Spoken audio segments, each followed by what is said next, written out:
wabarakatuh. Waalaikumsalam warahmatullahi wabarakatuh. Kami dari kelompok 11 akan menjelaskan tentang hukum keterbukaan informasi publik yang beranggotakan saya Ridwan Sari Feritya, Saya Kisalam Muhammad Syahid. saya Muhammad Jalal Fahira.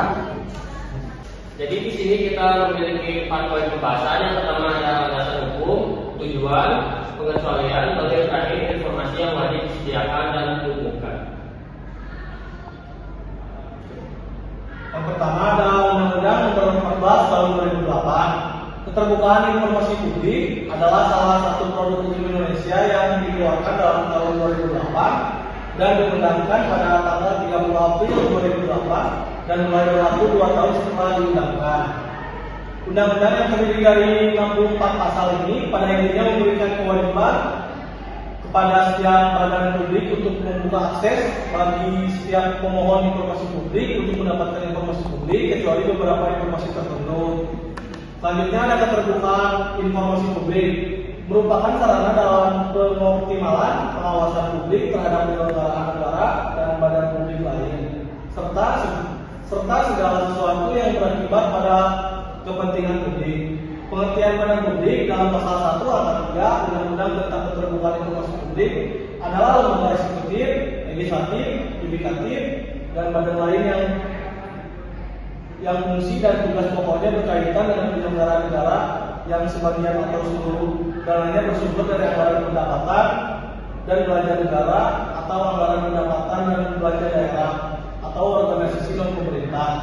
Sebagian atau seluruh dananya bersumber dari anggaran pendapatan dan belanja negara atau anggaran pendapatan dan belanja daerah sumbangan masyarakat atau luar negeri. Selanjutnya ada alasan hukum.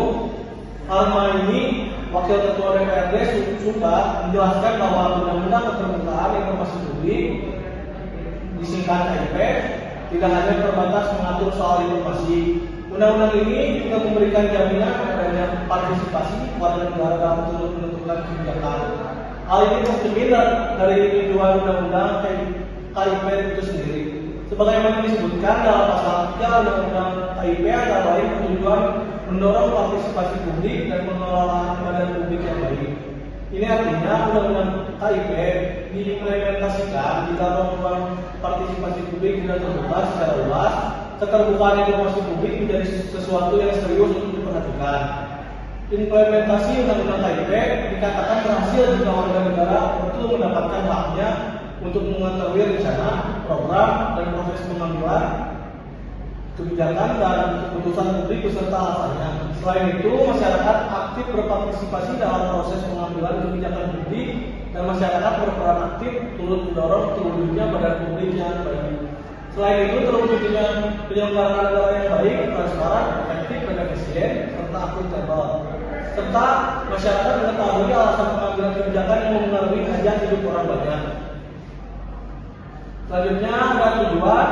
Undang-undang ini bertujuan untuk satu, menjamin hak warga negara untuk mengetahui rencana pembuatan kebijakan publik, program kebijakan publik, dan proses pengambilan keputusan publik, serta alasan pengambilan suatu keputusan publik. Yang kedua, mendorong partisipasi masyarakat dalam proses pengambilan kebijakan publik. Yang ketiga, meningkatkan peran aktif masyarakat dalam pengambilan kebijakan publik dan pengelolaan badan publik yang baik. Keempat, mewujudkan penyelenggaraan negara yang baik, yaitu yang transparan, efektif, dan efisien, akuntabel, serta dapat dipertanggungjawabkan. Yang kelima, mengetahui alasan kebijakan publik yang mempengaruhi hajat hidup orang banyak. Keenam, mengembangkan ilmu pengetahuan dan mencerdaskan kehidupan bangsa. Dan yang terakhir, meningkatkan pengelolaan dan pelayanan informasi di lingkungan badan publik untuk menghasilkan layanan informasi yang berkualitas. Berikutnya saya akan berpenjelasan tentang pengecualian. Informasi yang dikecualikan dalam undang-undang ini antara lain adalah yang pertama, informasi publik yang apabila dibuka dan diberikan kepada pemohon informasi publik dapat menghambat proses penegakan hukum. Yang berikutnya, informasi publik yang apabila dibuka dan diberikan kepada pemohon informasi publik dapat mengganggu kepentingan perlindungan hak atas kekayaan intelektual dan perlindungan dari persaingan usaha tidak sehat. Informasi publik yang apabila dibuka dan diberikan kepada pemohon informasi publik dapat membahayakan pertahanan dan keamanan negara. Kemudian informasi publik yang apabila dibuka dan diberikan kepada pemohon informasi publik dapat mengungkapkan kekayaan alam Indonesia. Informasi publik yang apabila dibuka dapat mengungkapkan isi akta otentik yang bersifat pribadi dan kemauan terakhir ataupun wasiat seseorang. Yang berikutnya, informasi publik yang apabila dibuka dan diberikan kepada pemohon informasi publik dapat mengungkapkan rahasia pribadi. Dan yang terakhir, memorandum atau surat-surat antar badan publik atau intra badan publik yang bersifatnya dirahasiakan kecuali atas putusan komisi informasi atau pengadilan. Informasi yang tidak boleh diungkapkan berdasarkan undang-undang. Yang berikutnya, informasi yang wajib disediakan dan diumumkan. Undang-undang tentang keterbukaan informasi publik telah memberikan batasan secara jelas tentang informasi-informasi yang wajib disediakan dan diumumkan oleh badan publik dengan cara penyebarluasan yang mudah dijangkau oleh masyarakat serta dalam bahasa yang mudah dipahami. Meliputi yang pertama, informasi yang wajib disediakan dan diumumkan secara berkala.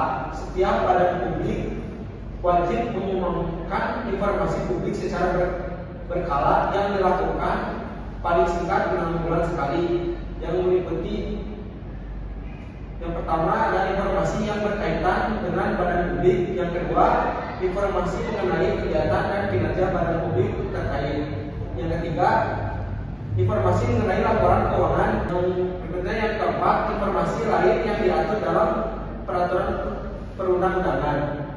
Dan yang kedua, informasi yang wajib diumumkan secara serta-merta. Badan publik wajib mengumumkan serta merta suatu informasi yang dapat mengancam hajat hidup orang banyak dan ketertiban umum. Yang ketiga, informasi wajib tersedia setiap saat. Badan publik setiap saat wajib menyediakan informasi publik. Meliputi yang pertama, daftar seluruh informasi publik yang berada di bawah penguasaannya tetapi tidak termasuk informasi yang dikecualikan. Selanjutnya, hasil keputusan badan publik dan pertimbangannya. Dan selanjutnya, seluruh kebijakan yang ada berikut dokumen pendukungnya. Dan berikutnya, rencana kerja proyek termasuk di dalamnya perkiraan pengeluaran tahunan badan publik, perjanjian badan publik dengan pihak ketiga, informasi dan kewajiban dan informasi dan kebijakan yang disampaikan pejabat publik dalam pertemuan yang terbuka dan umum, prosedur kerja pegawai dan badan publik yang berkaitan dengan pelayanan masyarakat, dan yang terakhir laporan mengenai pelayanan akses informasi publik. Selanjutnya saya akan melanjutkan pembahasan yang telah disampaikan oleh Indra, yaitu selanjutnya selain hal-hal yang telah disebutkan, badan publik setiap tahun wajib mengumumkan layanan informasi yang meliputi yang pertama jumlah permintaan informasi yang diterima, lalu yang kedua waktu yang diperlukan badan publik dalam memenuhi setiap permintaan informasi, lalu yang ketiga jumlah pemberian dan penolakan permintaan informasi, lalu yang keempat alasan penolakan permintaan informasi.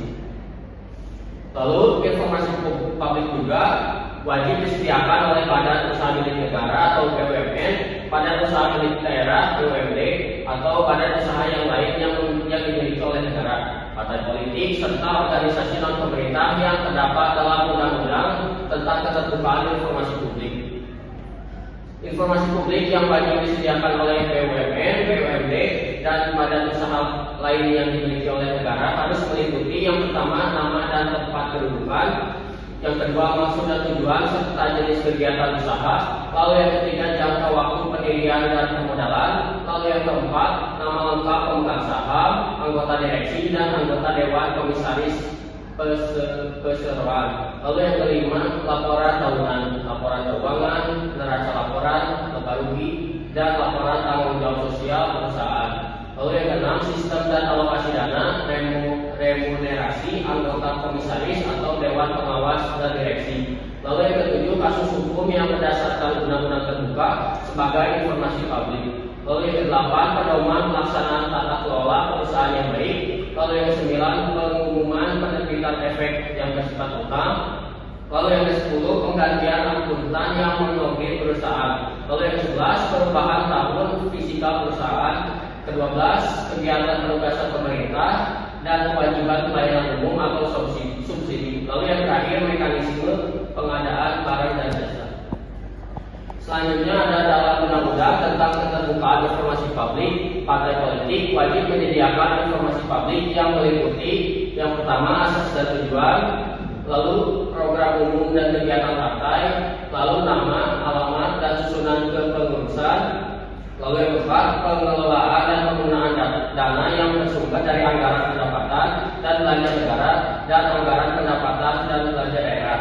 Lalu yang kelima, mekanisme pengambilan keputusan partai. Lalu yang terakhir, keputusan partai dari hasil muktamar atau kongres atau munas. Selanjutnya, organisasi non pemerintah yang terdapat dalam undang-undang tentang keterbukaan informasi publik, yaitu Komisi Informasi, wajib menyediakan informasi publik yang meliputi yang pertama asas dan tujuan, lalu yang kedua program dan kegiatan organisasi, lalu yang ketiga nama, alamat dan susunan kepengurusan, lalu yang keempat pengelolaan dan penggunaan dana yang bersumber dari anggaran pendapatan dan belanja negara dan anggaran pendapatan dan belanja daerah, sumbangan masyarakat atau sumber dari luar negeri. Lalu yang terakhir yang kelima, keputusan organisasi. Cukup sekian presentasi dari kelompok kami, kurang lebihnya mohon dimaafkan. Wabillahi taufiq wal hidayah. Wassalamualaikum warahmatullahi wabarakatuh. Waalaikumsalam.